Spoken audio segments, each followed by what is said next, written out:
আসসালামু আলাইকুম এভরিওয়ান, সবাই কেমন আছেন? আশা করি আল্লাহর অশেষ রহমতে সবাই ভালো আছেন। আজকে ব্লগটি শুরু করলাম রান্নাঘর থেকে। আজকের ইফতারি আইটেমে স্পেশালভাবে একটা পিৎজা আইটেম করব, আর তার সাথে তো পেঁয়াজু, বুট, মুড়ি, আলুর চপ সব কিছুই থাকছে। আসলে মাঝে মধ্যে একটু ভেরিয়েশন আনা প্রয়োজন। আর মানহাও বলছিল কিছুদিন যাবৎ, মা আমরা তো অনেক দিন যাবৎ পিৎজা খাই না। আসলে সে এখনও বোঝে না যে রোজা জিনিসটা কি। তাই আজকে একটু তার জন্য পিৎজা তৈরি করবো চিন্তা করতেছি। আর এই যে সাইড দিয়ে আমি একটু সবজি পাকোড়া টাইপের, মানে যে ডালটা বেটে নিয়েছি তার সাথে আমি বাঁধাকপি, বেশি করে ধনিয়া পাতা, পেঁয়াজ এই করে নিয়েছি। আর এই যে দেখেন ফ্রোজেন করা আমার ছোলাটা এখানে আমি ফ্রিজে রেখে দিয়েছিলাম।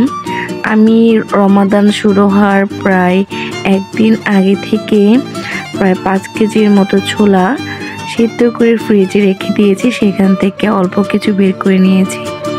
আর এই যে আলুর চপ, পেঁয়াজু, বেগুনির জন্য এখানে আমি বেসনটা নিয়েছি, আর ছোলাটা আমার রেডি হচ্ছে।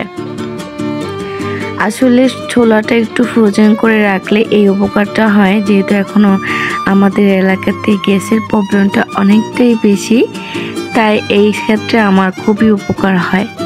আর এই যে রান্না করতে করতে এখানে আমি বেশ কিছু বড়ই ঢেলে নিচ্ছি ফলের ঝুড়িতে। এই বড়িগুলো এতটাই মিষ্টি ছিল, ইফতারের পরে খেয়েছি, আমার কাছে কিন্তু খুবই ভালোই লেগেছে।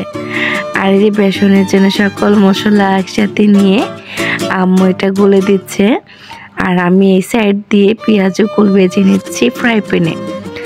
একটু মচমচে না হলে আমার কাছে ভালো লাগে না, তাই আমি সবসময় চেষ্টা করি মচমচে করে ভাজার জন্য, যাতে মুড়িতে খেতে ভালো লাগে। আর নর্মালি হচ্ছে আমি একটু সস দিয়ে এই পেঁয়াজগুলো খেতে খুবই পছন্দ। আমাদের বাসার অনেকেরই এটা অনেক পছন্দ।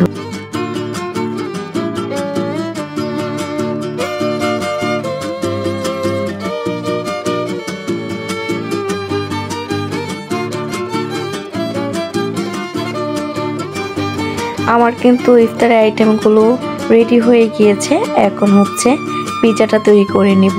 তার সাথে মানহা কিন্তু আমাকে অনেক হেল্প করছিল। আর ইফতারির সময় খুবই কম, বেশি সময় নেই, 25-26 মিনিট আছে। এই সময় কিন্তু আমি পিৎজাটা চুলার মধ্যে দিয়েছি। এই যে দেখেন কি সুন্দরভাবে ফুলে উঠেছে।